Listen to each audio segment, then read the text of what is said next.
Mr. Speaker, I want to talk about, quote, Biden's 30-day humanitarian deadline.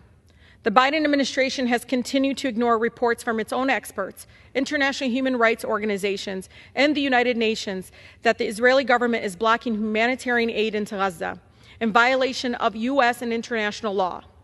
ProPublica has published a detailed account of how the U.S. State Department submitted report after report to Congress that contradicted the findings of the department's own experts and those of other agencies. The Israeli government is using starvation as a weapon of war. Look at this picture.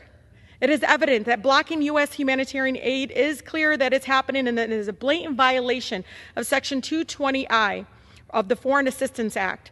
In a letter to the Israeli government on October 13, Secretary Blinken acknowledged that the Israeli government is violating U.S. law by blocking aid and gave them 30 days to comply. The letter demanded 350 trucks to be allowed into Gaza per day. And guess what? According to Israel's own data and own government, only 57 trucks were allowed into Gaza per day in October, if that's even true. And this is the lowest amount of aid into Gaza in a year. On November 1st, top United Nations officials said the entire Palestinian population in northern Gaza is in an imminent risk of dying from disease, famine, and violence.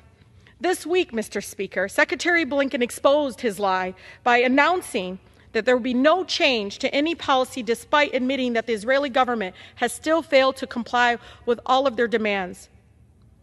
Secretary Blinken has continued to lie to Congress and should resign. U.S. law is very clear. No nation blocking U.S. humanitarian assistance can receive U.S. weapons. The Biden administration cannot pick and choose when they comply with our own laws. Children are forced to eat pet food and bug-infested flour. Look at this and do not turn your back on, again, being complicit to this war crime. But Blinken says there's no need to change our own policy.